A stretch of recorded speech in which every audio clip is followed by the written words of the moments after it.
welcome back to 52 Weeks of Vlogging. It is Monday, July 15th, 2013, and we are back in the bathroom. I have a bookshelf in every room.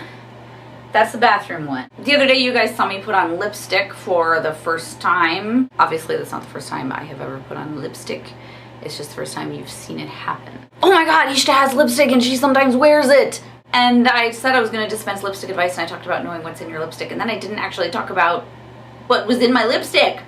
So we're going to correct that today. So we're going to talk about what's in my Burt's Bees Cocoa Shade lipstick. Ingredient number 1, Ricinus communis. That's castor oil. It's an oil. In this case, it keeps the consistency right, and it actually comes from a plant whose seeds produce ricin, which is only like the most toxic substance known to man. Anywhere between 2.5 and 20 seeds from the plant that produces castor oil can kill a human. Just 6 seeds can kill a sheep. But that's okay, because castor oil is not the ricin containing part of that plant, and castor oil is totally safe and cool. It actually has a lot of medicinal uses. Don't worry about it being in your lipstick. Ingredient number 2, Helianthus annuus, which is sunflower oil, which again, totally fine. Ingredient number 3, Cera alba. That sounds like what would happen if Michael Cera and Jessica Alba had a baby, but it's actually beeswax,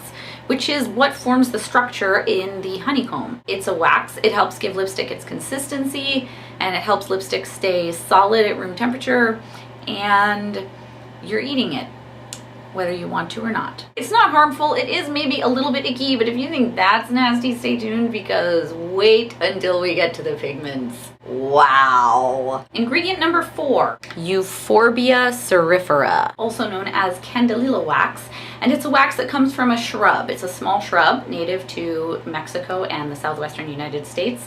And again, it's a plant product. It's a wax. It gives lipstick its shape and helps it stay solid at room temperature and all of that other good stuff. Ingredient number 5, Mentha piperita, also known as peppermint oil. This is what makes your lips tingly when you put on chapstick or lipstick that has mentha piperita in it, or anything like that. If you have any peppermint oil based soaps, this is what makes your hands feel cool. It's the peppermint oil, and it does that because it contains something called menthol, which is a terpenoid, and menthol activates a nerve pathway that is really complicated and scientific, and I know about it, but you would get bored, so I'm going to sum up by basically saying it's the nerve pathway that makes you feel cold.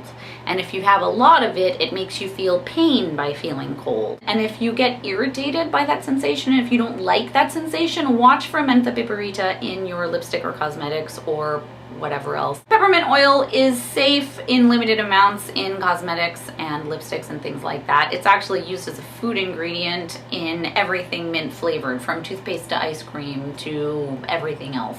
Actually, toothpaste and ice cream are the only thing I can think of. It also has some beneficial medical applications. Specifically, one example is that they think peppermint oil might be good for people with IBS, or irritable bowel syndrome. So if your bowels are bugging you.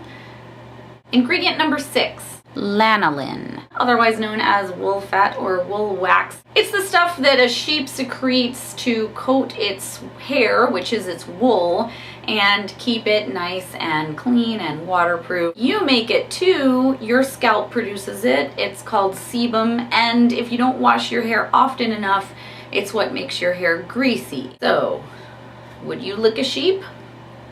Because you are. Ingredient number 7, Theobroma cacao, which is actually cocoa butter, which is from the plant that makes chocolate, which is awesome. Rub it all over. Ingredient number 8, tocopherol. That is actually vitamin E, and it's there as a skin conditioner, it's there as an emollient, it's there as an emulsifier. Excessive amounts, I mean, like, we're talking really excessive amounts, it can cause problems, but like, you're not going to get that from lipstick. Ingredient number 9, Copernicea cerifera. This is carnauba wax, and it's in everything. I'm not kidding. If you eat candy, you're eating carnauba wax. Anything gummy or wax-like, Twizzlers, you're eating it. Ingredient number 10, Rosmarinus officinalis. which is rosemary leaf extract, which is totally safe. We eat rosemary leaves all the time. It's an herb. It has known to cause a minor amount of irritation in some people, particularly if you have an allergy. In general, it's not problematic. Basically, the thing to remember about those primary ingredients is that they're all pretty much harmless, even though a couple of them seem a little gross. Sheep lick, anybody? Now we get to the may contains. This is where it gets good, because the may contains are the color part. It's pretty obvious that there is definitely color added to this, and it's pretty stupid that it says may contain on the label. My best guess is that what they're saying is that these are the general types of pigments that they use, and all the pigments are not necessarily in all the lipsticks, but one or two of them at least are in each lipstick. So we're gonna go with that definition, and we're gonna say this lipstick probably definitely contains the first item, which is iron oxides, which for those not in the know means rust. Rust. It's in your lipstick. The next ingredient in the list is mica, which is a group of 37 phyllosilicate minerals that have a layered or platy texture. Oh, come on, you know what mica is. It's that, like, when you have like a polished countertop that's not granite, it's not marble, it's mica.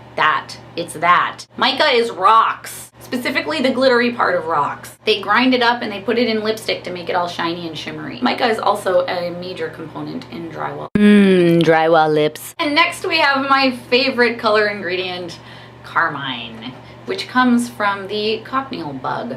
It's basically cochineal bug pupa sweat. Seriously, look it up. And then finally we have titanium dioxide, which is classified as non-dangerous, mostly in extremely small amounts, although they're not quite sure anymore because some recent studies have shown that it might be causing cancer and tumors. It's actually classed as a level B2 carcinogenic, which means it's not definitively absolutely carcinogenic like formaldehyde, but it might be problematic and they need to do more studies. And that's my lipstick. Mostly harmless plant waxes, some sheep grease, essential oils that are essentially harmless but might make you feel a little bit tingly, and also some rust, drywall dust, and bug pupa sweat. I can't wait to wipe this stuff off my face after learning all of that. And actually the Hubbles hates it when I wear lipstick, and frankly other makeup, and to be totally honest, I don't blame him. I mean, sheep grease, rust, and drywall dust, would you want to kiss that? Yuck. That's it for today. Thanks for watching. If you like my videos and want to subscribe, you can do so at youtube.com/user/IshtaVlogs, and I'll see you tomorrow.